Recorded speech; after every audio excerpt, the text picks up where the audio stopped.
Salut la famille, j'espère que vous allez bien. Gannaaw bi ñu leen nuyuwee jox leen seen wàccuwaay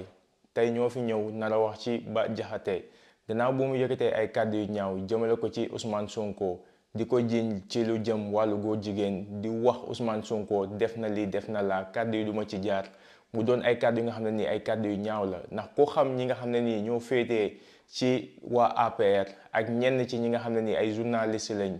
kàddu yi nga xam ne nii yàgg nañ ko yëkkati di ko jëmale ci Ousmane Sonko depuis Macky Sall nekkee woon ci nguur gi ba tey jii nii kii di président Bassirou Diomaye Faye jël réew bi dañoo mel ne lu xataraayu di wax li nga xam ne nii ay wax yu ñaaw la jëmale ko ci Ousmane Sonko di ko jëmale ci président Bassirou Diomaye Faye lii nag dafa jot mu jeex yoon commencé na def liggéeyam kii di Bah Diakhaté arrêté nañ ko waa DIC arrêté nañ ko. gannaaw bu mu yëkkatee ay kàddu yu ñaaw jël ay propos yu ñaaw teg ko ci deru Ousmane Sonko mais waa ñoo dugg ci sujet bi dañuy ñaan képp ki nga xam ne nii gan nga ci chaîne bi wala yaa ngi soog a seetaan suñuy vidéo te abonné goo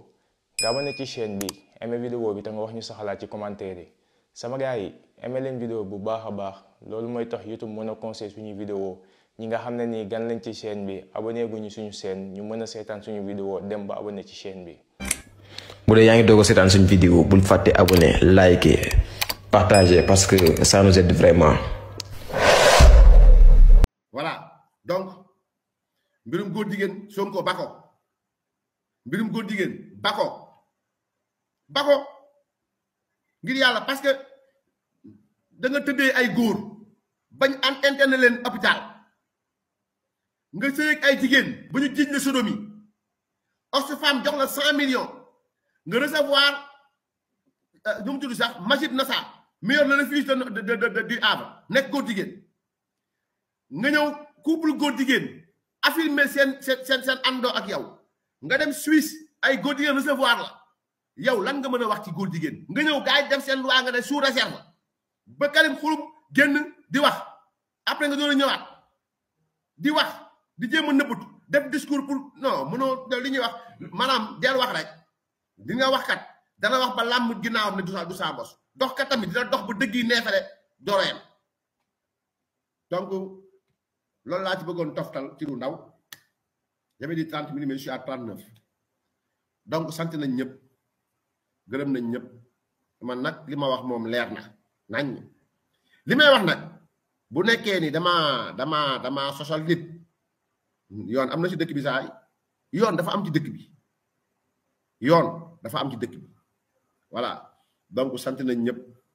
gërëm nañ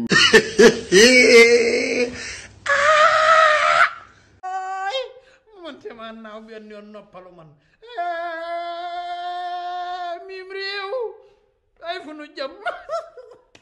Ousmane Sonko a nommé le colonel Abdourahim Kébé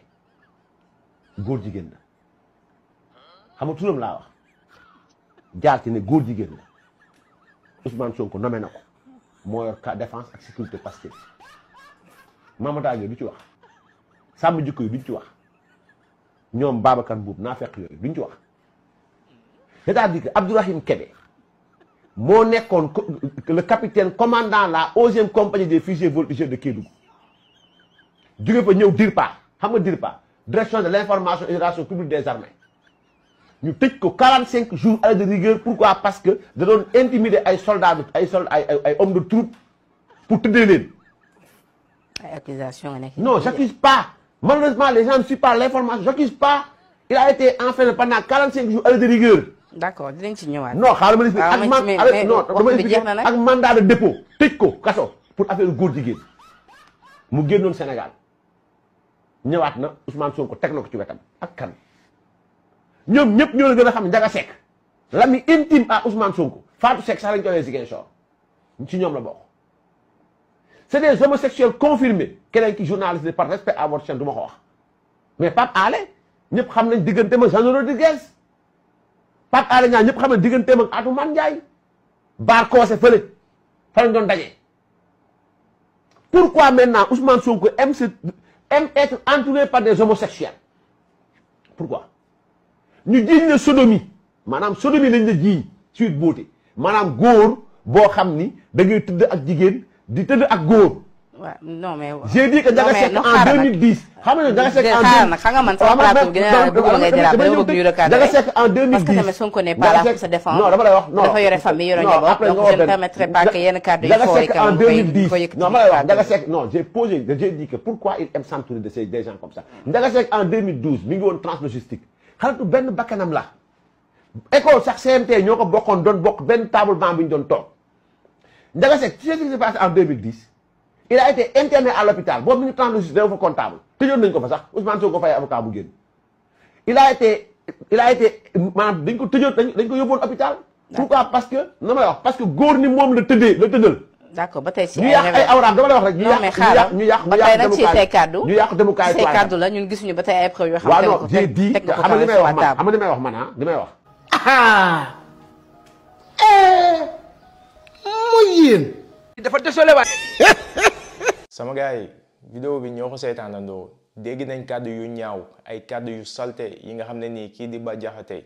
yëkkati woon na ko jëmale ko ci premier ministre Ousmane Sonko di ko tuumaal dem bay tuumaal ñi nga xam ne nii ñoo nekk ci armée bi dem bay wax ay wax yu salte jëmale ko ci premier ministre Ousmane Sonko ndax c'est pas la première fois kii di Bah Diakhaté di jël ay propos yu ñaaw di ko teg ci deru premier ministre Ousmane Sonko tey jii nii ne nag ñoom ñoo nekkoon ci nguur gi di wax force reste à la loi baat yi nga xam ne nii ñoo ko doon wax Ousmane Sonko Macky Sall moo leen doon protéger ak nguuram ak ay ministre am ñoom ñoo doon protéger ñi nga xam ne nii ñoo doon yëkkati ay kàddu yu ñaaw di ko teg ci deru Ousmane Sonko tey jii nii ne nag kii di président Bassirou Diomaye Faye jot na ci nguur gi premier ministre Ousmane Sonko nekk fii teewul nag ñu mel ne lu xataraayu gannaaw bi nga xamee ne nii nag kii di Bah Diakhaté waa dig jël si nañ ko Bah Diakhaté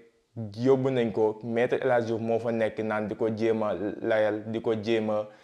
taxawu comme avocat am dafa jot nag képp ki nga xam ne nii yaa ngi yëkkati ay propos yu ñaaw di ko jëmale ci Ousmane Sonko wala nga koy jëmale ci président Bassirou Diomaye Faye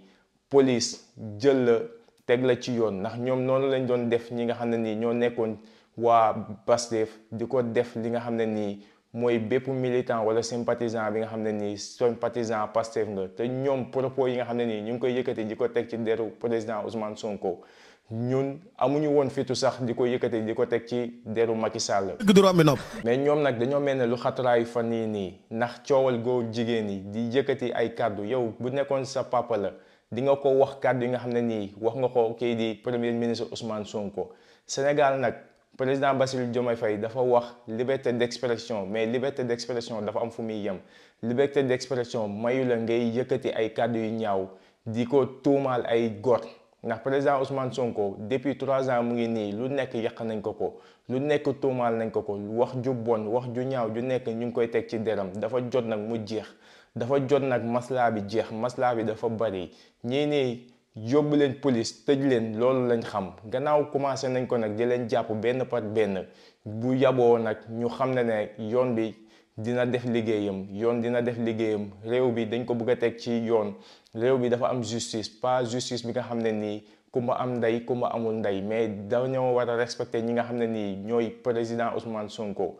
premier ministre Ousmane Sonko ak président Bassirou Diomaye Faye ak képp ki nga xam ne nii yaa ngi ci Sénégal muy citoyen muy homme de tenue wala homme politique dañ la war a respecter liberté d'expression mayu la ngay nekk di diffamer ay nit yi nga xam ne nii dañoo am famille ay nit yi nga xam ne nii dañoo am jabar am ay doom Ousmane Sonko dafa sonn depuis 3 ans ba léegi ñu ngi koy nekk di ko tuumaal di ko wax ay wax yu ñaaw kii di Ousmane Sonko nag portéwul plainte mais procureur moo def liggéeyam mu doon li nga xam ne nii nag doon nañ ko xaar ci moom ñu commencé def seen liggéey ndax gis nañ fi ay Ahmed Ndoye ay keneen ak keneen di yëkkati ay kàddu yu ñaaw di ko jëmale ci premier ministre Ousmane Sonko mu doon ay kàddu yi nga xam ne nii nag tey jii nii lañ ko commencé di ko wax ndax bi fi Macky Sall nekkee amuñu woon fit sax di wax kàddu yu mel ni di ko jëmale ci Macky Sall mais ñoom nag dañoo mel ne lu xataraayu yoon mu ngi commencé def liggéeyam di wax waa police ak waa DIC ak waa gendarmerie fi ngeen teg seen tànk foofu la bépp nit ki nga xam ne nii doon nga nit ku indiscipliné ñu wax la ne liberté d'expression la nga bëgg ci profito di yàq lu mel ni xeme wala di diffamer ay nit nañ la jàpp àtte la tëj la ci kaso bi bu beneen yoonee keneen ku mel ni ñoom bu naroon njëkkati ay kàddu yu ñaaw sax jëmale ko ci Ousmane Sonko wala ci président Bassirou Diomaye Faye wala ku mu mënti doon citoyen bu mu mënti doon balaa nga ko wax ci télévision yi wala nga koy wax ci site internet yi di nga ci xalaataat bu baax a baax sama gars yi vidéo bi tey loolu la woon di wax président Bassirou Diomaye Faye premier ministre Ousmane Sonko police gendarmerie seen liggéey bi ngeen di def mu ngi neex sénégalais yi yéen a ngi def liggéey bu am solo réew bi nag dafa bari ay nit yu réew dafa bari ay mag yi nga xam ne nii foog nañ ne mën nañ di wax lu leen neex te dara du leen ci fekk loolu dafay jeex force reste à la loi loolu la Macky Sall doon wax baat boobu noonu nag mu ñuy soog a neex tey jii nii lépp dina leer bu ñu jugee ci Bah Diakhaté ñeneen ak ñeneen ñi nga xam ne ni war nañ leen jàpp nañ leen dem jàpp ji tëj leen ci prison yi ñu yar leen réew bi dafa bëri indiscipliné réew bi dafa bëri ay mag yu réew sama gars yi vidéo bi tey loolu la woon di leen jox dig daje ci beneen yoon ci beneen vidéo jërë ngeen jëf. bu dee yaa ngi doog a seetaan suñu vidéo bul fàtte abonné liker partager parce que ça nous aide vraiment.